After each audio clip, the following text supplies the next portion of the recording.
Les usines chinoises tournent au ralenti. Les exportations du géant manufacturier ont chuté de 8 au cours de la dernière année. Pour renverser la vapeur, Pékin en est rendu à dévaluer sa monnaie. C'est un symptôme de la faiblesse de l'économie chinoise en ce moment et un peu un signe de désespoir finalement. La Banque centrale chinoise a abaissé la valeur du yuan par rapport au dollar américain. Elle est passée de 6,23 à 6,12 une réduction de près de 2 C'est la plus importante en 20 ans. C'est un peu comme un geste de panique. Donc, parce qu'on rentre dans des mesures qui n'ont pas été employées depuis plusieurs années. Sur les marchés, la décision a été accueillie avec inquiétude. Les prix des matières premières, dont la Chine est une grande consommatrice, ont chuté. C'est le cas de certains métaux comme le cuivre et aussi du pétrole. Une mauvaise nouvelle pour le Canada. Quand le prix du pétrole est en baisse, le marché canadien est en baisse et le dollar canadien aussi. Et on pense que cette tendance baissière pourrait se poursuivre. Le plan Nord du gouvernement Couillard, qui souffre déjà des faibles prix des ressources, pourrait prendre plus de temps avant de se concrétiser. Parce que pour le plan Nord au Québec, ce dont on a besoin, d'abord et avant tout, c'est un prix des matières premières intéressant. C'est comme ça que les mines ont une activité intéressante. Mais à long terme, si la dévaluation du yuan réussit à stimuler l'économie chinoise, le Canada pourrait y gagner. Si cette mesure-là, éventuellement, stimule l'économie chinoise, ça devrait être bon pour la demande des matières premières. Donc, ça pourrait être positif. C'est une mesure pour essayer de stabiliser le ralentissement, si vous voulez, mais ça ne l'arrêtera pas. Selon plusieurs économistes, l'économie chinoise va continuer de ralentir au cours des prochaines années et il y aura des impacts ici. La Chine est le troisième partenaire commercial du Canada.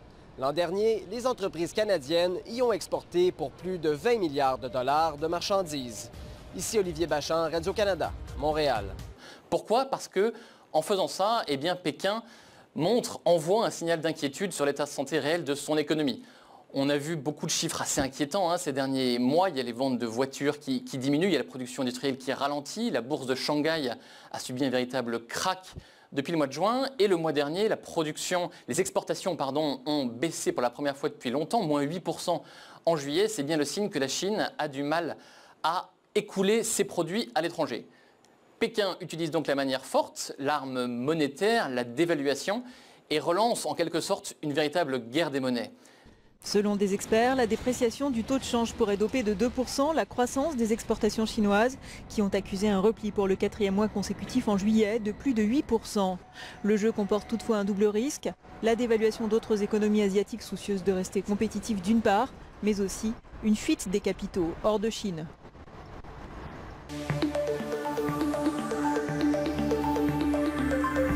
La Chine a fortement abaissé le taux du yuan pour le 2e jour consécutif. La monnaie chinoise est à son plus bas niveau depuis 4 ans, à 6,43 yuan pour 1 dollar. Alors Harold Thibault, vous êtes avec nous depuis Shanghai. Quels objectifs politiques sont visés avec cette dévaluation?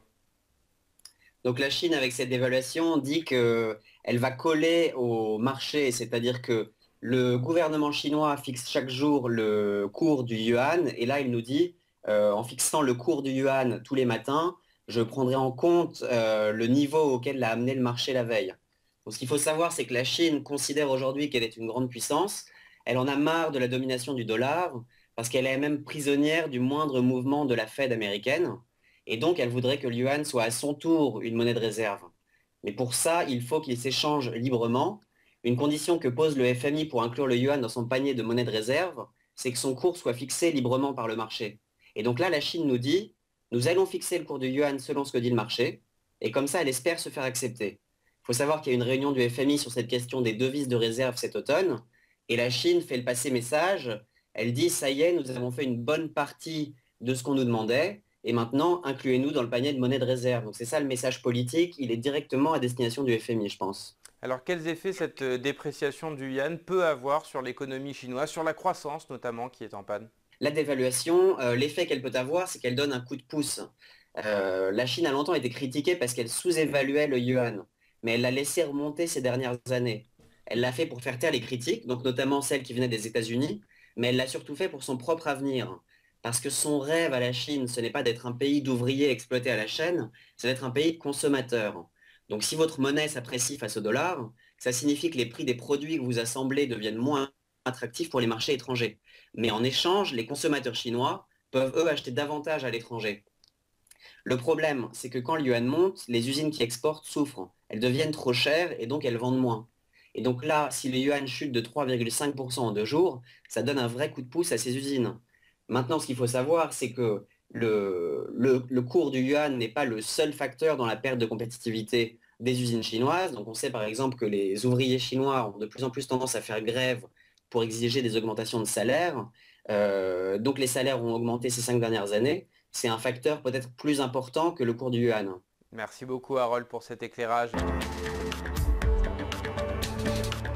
Le décryptage éco, Élise Joly, bonjour. Bonjour Nicolas. Vous nous parlez de la Chine ce matin, la Chine qui vient de dévaluer sa monnaie, le yuan, pour la 2e fois en 24 heures. Et oui, et de une et de deux, c'est le choc de l'été pour l'économie mondiale. La Chine est entrée dans la guerre des monnaies. Hier, la première dévaluation chinoise avait déjà créé un vent de panique. La Banque populaire de Chine a donc abaissé le point de parité pivot par rapport au dollar à 6,33 yuan pour un dollar contre 6,11 lundi. Le yuan est à son plus bas niveau depuis 4 ans. La Banque centrale chinoise ne parle pas d'évaluation mais ajustement. Elle estime que sa monnaie était trop forte et veut désormais s'adapter davantage aux besoins des marchés. Et c'est surtout ce changement radical de politique mené par Pékin qui a surpris tout le monde. Voilà la version officielle, la vraie raison de cette dévaluation, Lise. Oui, évidemment, vous connaissez la dévaluation compétitive. On dévalue pour mieux vendre à l'étranger.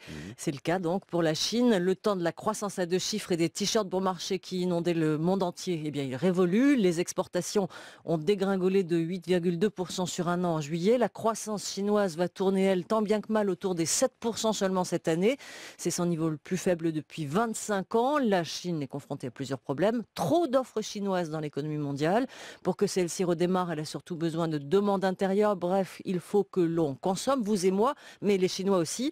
Et puis du coup, la Chine fait de la surproduction. Les hausses de salaire en rajoutent. La concurrence de l'Asie du Sud-Est aussi. Et les prix dégringolent car les matières premières baissent. C'est un mauvais tempo. Dévaluer pour booster ses exportations, une autre raison encore ? Non, la Chine veut surtout jouer dans la cour des grands, c'est-à-dire être une monnaie d'échange internationale et faire partie du panier de monnaie de référence du FMI, c'est-à-dire être aux côtés du dollar, de l'euro, de la livre et du yen. Mais pour jouer dans cette cour, il faut adopter plus de souplesse vis-à-vis du marché. Jusque-là, le FMI avait dit non. Il vient de saluer une étape positive. Décision chinoise, mais conséquences mondiales. Oui, ça c'est sûr. Vous imaginez bien qu'en Asie d'abord, chez les voisins de la Chine, la guerre des monnaies est déclarée. Taïwan et la Corée du Sud, ainsi que les autres, vont sans doute réagir. Les bourses asiatiques, en tout cas, vous ouvrent déjà à la baisse.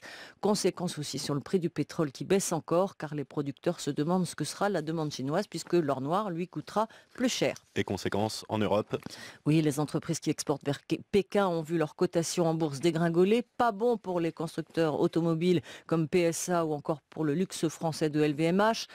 Aux États-Unis, la Fed ne sait plus à quel sein se vouer. Elle voulait remonter ses taux d'intérêt pour doper le billet vert. Eh bien, il est remonté tout seul. Les États-Unis ne savent plus s'ils doivent saluer ces décisions qui ont fait enfin fluctuer le yuan ou bien s'inquiéter pour leurs propres exportations devenues plus chères. Enfin, dernière conséquence, le tourisme va forcément devenir plus cher pour les quelques 100 millions de Chinois qui voyagent à l'étranger et qui dépensent, vous le savez, beaucoup d'argent. Lise Joly pour le décryptage éco.